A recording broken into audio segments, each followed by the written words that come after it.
Hello student, कैसे आप लोग? आशा करते होंगे अच्छे होंगे। तो आज हम केमिस्ट्री का क्लास 10th साइंस के लिए केमिस्ट्री के लिए एक नया वीडियो लेके आए हैं। जो ये वीडियो आपके लिए बहुत हेल्पफुल होगा एग्ज़ाम में। देखिए 6 अंक का पूछता है, आपको डायरेक्ट 6 अंक में पूछ देगा और केवल और उसके रासायनिक समीकरण लिखना रहेगा। ऐसे ही आपको क्वेश्चन देंगे। ये आपका 2024 का ओल्ड ईयर का क्वेश्चन है। ये सारे के सारे जो हैं 2024 में पूछे गए क्वेश्चन हैं।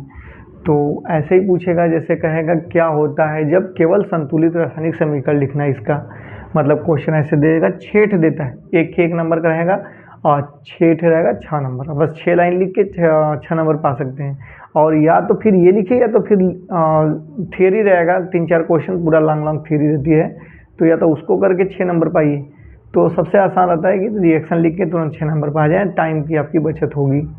तो इसको ध्यान से देख के आप लोग जाइए एग्ज़ाम देने, क्योंकि ये सब इम्पोर्टेंट रिएक्शन होते हैं, तो जो कि हम लोग अपने क्लास 10th में पढ़े होंगे रसायन विज्ञान में।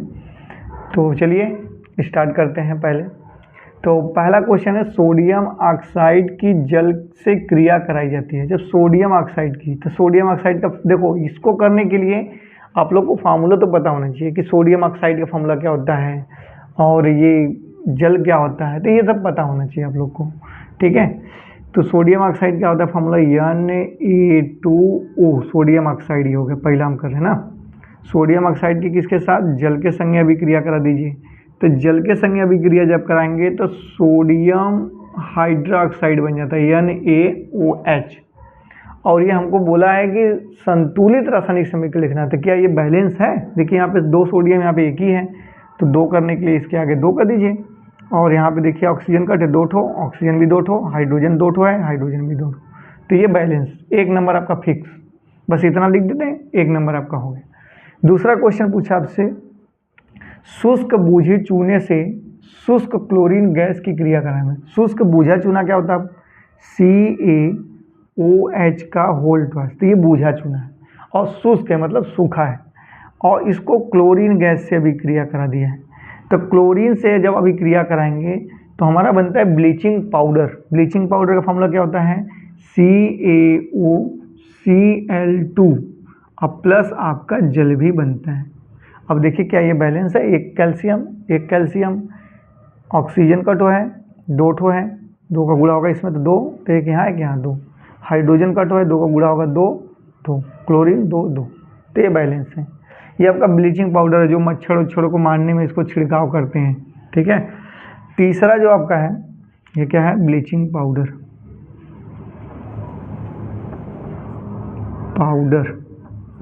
ठीक है।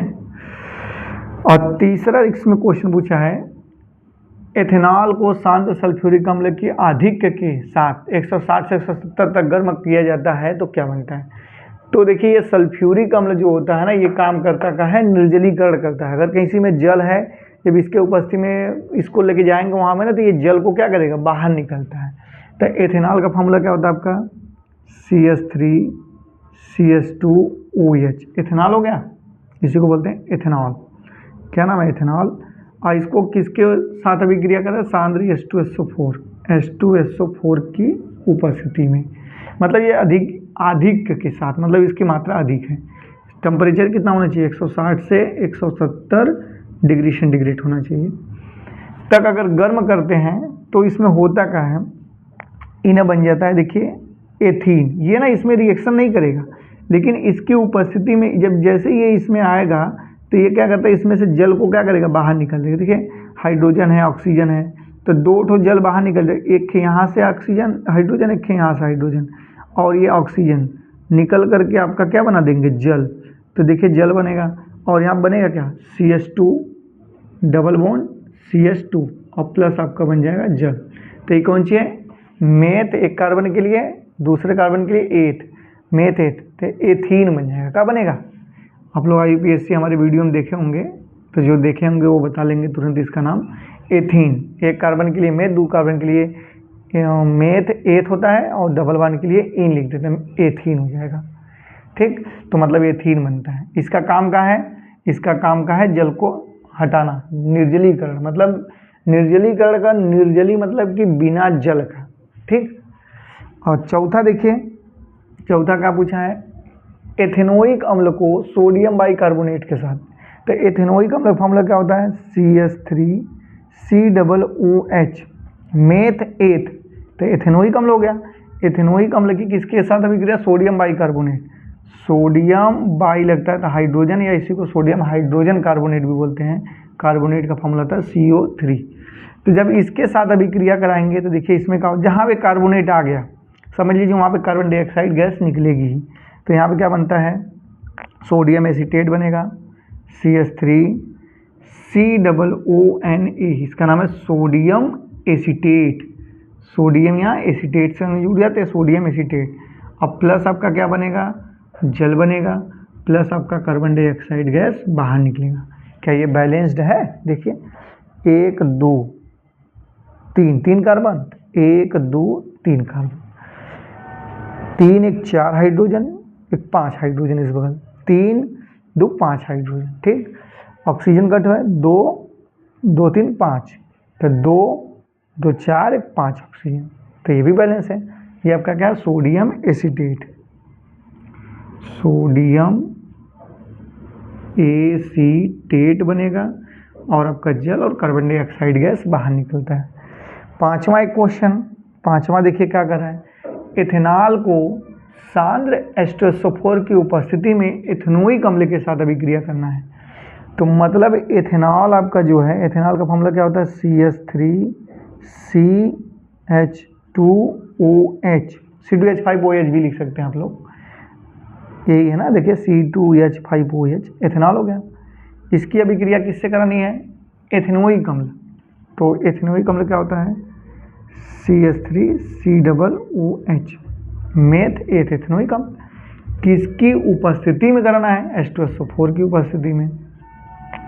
जब हम कराएंगे तो क्या बनेगा, देखिए पहली बात तो ये समझ लीजिए, जब किसी अम्ल का एल्कोहल के संग अभिक्रिया करते हैं तो आपका एस्टर का निर्माण होता है, ठीक है। एस्टर क्या होता है, RCOOR, मतलब इधर अल्किल समूह इधर अल्किल समूह रहता है, बीच में COOR रहता है, ठीक है।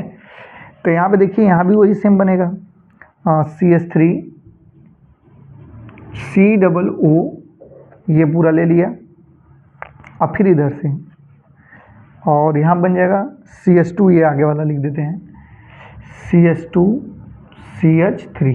तो ये हो गया आपका एस्टर, क्या बन गया, एस्टर। और ये जो आपका है, इधर देखिए, ये इधर से OH इधर से H गैप हुआ है ना, तो ये आपका बन जाता है जल, क्या बन जाता है, जल। और ये आपका एस्टर का निर्माण होता है, ठीक। तो नीचे जगह तो है नहीं, अब नीचे लिखेंगे तो आप लोग को दिखेगा नहीं, ठीक है। यहाँ पे तो इतना दिख रहा है।